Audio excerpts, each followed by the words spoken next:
Missile certificate গ্রহণযোগ্য, স্থায়ী বাসস্থান শংসাপত্র গ্রহণযোগ্য বলে জানিয়ে দিল নির্বাচন কমিশন। সিইওকে অর্থাৎ মুখ্য নির্বাচনী আধিকারিককে এই সার্টিফিকেট গ্রহণ করার নির্দেশ দেওয়া হলো। একেবারে শুনানির শেষ দিনে নির্দেশ নির্বাচন কমিশনের। স্থায়ী শংসাপত্র এতদিন গ্রহণযোগ্য ছিল না নির্বাচন কমিশনের কাছে। এসআইআর এ স্থায়ী শংসাপত্র, বাসস্থান শংসাপত্র বা ডমিসাইল সার্টিফিকেট যা জেলা শাসক ইস্যু করেন, এসডিও ইস্যু করতে পারেন, অতিরিক্ত জেলা শাসক ইস্যু করতে পারেন, কিন্তু এতদিন পর্যন্ত ছিল না। এবার নির্বাচন কমিশন জানালো ডমিসাইল সার্টিফিকেট গ্রহণযোগ্য। সরাসরি চলে যাব প্রতিনিধি সোমরাজের কাছে। প্রথমে জানতে চাইব কি বলল নির্বাচন কমিশন। সোমরাজ,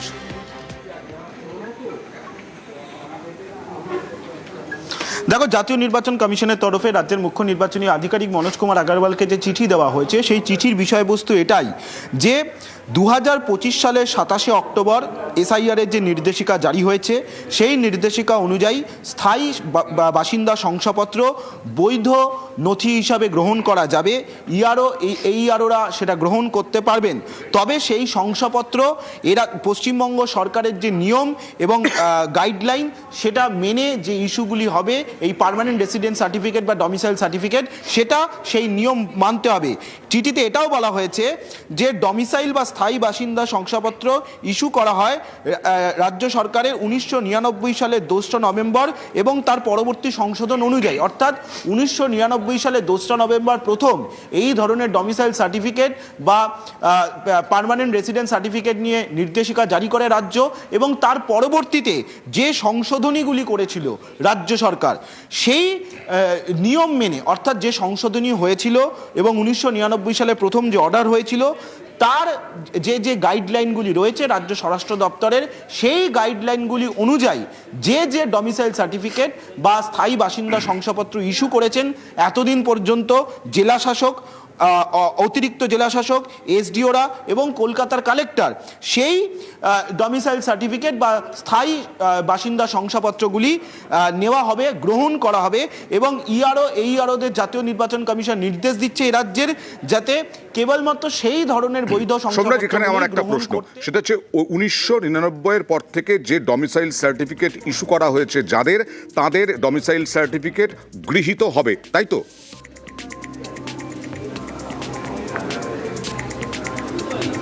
আরো একবার যদি তোমার প্রশ্নটা করো। 1999 এর পর থেকে যার ডমিসাইল সার্টিফিকেট ইস্যু করা হয়েছে, সেই ডমিসাইল সার্টিফিকেট গ্রহণযোগ্য।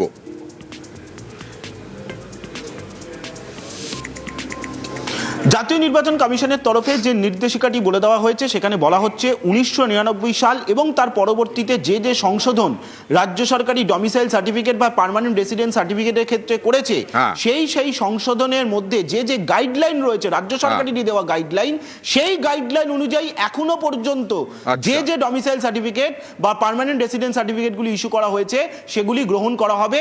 অবশ্যই কম্পিটেন্ট অথরিটি, অর্থাৎ জেলা শাসক, অতিরিক্ত জেলা শাসক, এসডিও এবং কলকাতার ক্ষেত্রে কালেক্টর, এই চার কর্তৃপক্ষ সরকারেরই নির্দেশিকা অনুযায়ী যে ডমিসাইল সার্টিফিকেট ইস্যু করা হয়েছে, খুব তাৎপর্যপূর্ণ, রাজ্য সরকারের নির্দেশ অনুযায়ী। আমি বলতে চাইছি, তাহলে 2002 সালের এসআইআর এর যে তালিকা, সেই তালিকা অনুযায়ী এই বছর এসআইআর হচ্ছে, তাহলে 2002 সালের এসআইআর তালিকা কি গ্রহণ, মানে সেরকম ভাবে গুরুত্ব থাকলো না আর?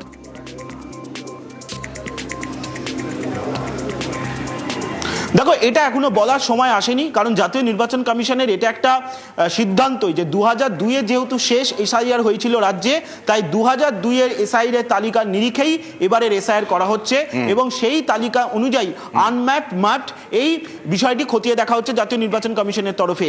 এখনো পর্যন্ত এই বিষয়টা বলার সময় আসেনি, কারণ জাতীয় নির্বাচন কমিশনের তরফে যে সিদ্ধান্ত জানানো হয়েছে রাজ্যের মুখ্য নির্বাচনী আধিকারিককে, রাজ্যের মুখ্য নির্বাচনী আধিকারিকের দপ্তর থেকে গোটা বিষয়টি খতিয়ে দেখা হচ্ছে, জেলাগুলিকে জানানো হয়েছে। ফলত যেটা তোমাকে আরেকবার জানিয়ে রাখি, এই যে 1999 সালের 2রা নভেম্বর এবং তার পরবর্তী ক্ষেত্রে যে সংশোধন রাজ্য সরকার এনেছে এই ডমিসাইল সার্টিফিকেট ইস্যু করার ক্ষেত্রে, সেখানে যে গাইডলাইনগুলি রয়েছে, অর্থাৎ 15 বছরের স্থায়ী বাসিন্দা হতে হবে এ রাজ্যের, এছাড়াও একাধিক যে গাইডলাইন রয়েছে, সেই গাইডলাইনগুলিকে মান্যতা দিয়ে এখনো পর্যন্ত যে ডমিসাইল সার্টিফিকেটগুলি ইস্যু হয়েছে, সেগুলি গ্রহণ করা হবে। আমি সোমরাজ তোমার কাছে আসবো, কারণ আরো অনেক কিছু জানার আছে। লক্ষ লক্ষ নিউজ 18 বাংলার দর্শক এই মুহূর্তে চোখ রেখেছেন মমতা বন্দ্যোপাধ্যায় 16ই জানুয়ারি এই ডমিসাইল সার্টিফিকেট নিয়ে সরব হয়েছিলেন। দেখুন, আজকে সাধারণ মানুষ যাবে কোথায়? এমনকি ডোমিসাইল সার্টিফিকেট যেটা আমাদের রেজিস্টার্ড আছে সব জায়গায় অ্যাকসেপ্টেড হচ্ছে, বাংলায় বলছে হবে না। তারা ভোট কি করবে? ইলেকশন কমিশনের হোম মিনিস্টার দুজন মিলে? তাহলে তো 1% ভোটারও থাকবে না। অন্য স্টেটের বেলায় সবকিছু অ্যালাউড, বাংলার বেলায় কিছুই অ্যালাউ নয়। তো ইলেকশন কমিশন কি ঠিক করবে? Only BJP is allowed, nobody is allowed? What is this nuisance is going on? চেয়ারের মর্যাদা রক্ষা করুন, চেয়ারের ইম্পার্শিয়ালিটি রক্ষা করুন, মানুষ আপনাকে শ্রদ্ধা জানাবে। সোমরাজের কাছে যাব। সোমরাজ, কেন ডমিসাইল সার্টিফিকেট এ রাজ্যে গৃহীত ছিল না? এতদিন ধরে এসআইআর এর কাজ হচ্ছে।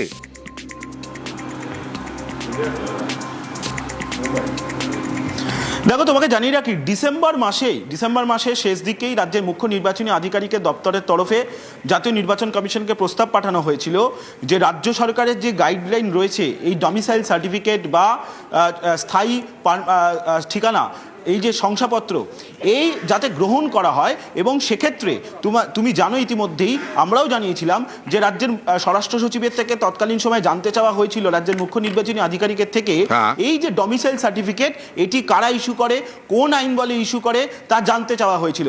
এবং সেই কারণেই যা যা তথ্য রাজ্য সরকারের তরফে দেওয়া হয়েছিল সেটি গোটাটাই রাজ্যের মুখ্য নির্বাচনী আধিকারিক জাতীয় নির্বাচন কমিশনকে পাঠিয়ে দিয়েছিলেন। এবং সম্প্রতি তৃণমূল কংগ্রেসের প্রতিনিধি দল বা তৃণমূল কংগ্রেসের তরফ একাধিকবার এই ডমিসাইল সার্টিফিকেট নিয়ে তারা বারবারই তাদের স্মারকলিপি জমা দিয়েছিলেন জাতীয় নির্বাচন কমিশনকেও এবং রাজ্যের মুখ্য নির্বাচনী আধিকারিককেও। তাই গোটা বিষয়টি নিয়ে জাতীয় নির্বাচন কমিশন দীর্ঘদিন ধরেই আলাপ আলোচনা চালাচ্ছিল যে এই যে ডমিসাইল সার্টিফিকেট বা যেটাকে বলা হচ্ছে পার্মানেন্ট রেসিডেন্স সার্টিফিকেটও সেটা কিভাবে গ্রহণ করা হবে। শেষমেশ একদমই শুনানির শেষ দিনে এই সিদ্ধান্ত জাতীয় নির্বাচন কমিশন নিল যে 1999 সালের 2রা নভেম্বর তার পরবর্তীতে এই ডমিসাইল সার্টিফিকেটের জন্য অনেক ভোটার কি বাদ পড়ে গেছেন? তারা কি আবার নতুন করে আবেদন করতে পারবেন ডমিসাইল সার্টিফিকেট দিয়ে?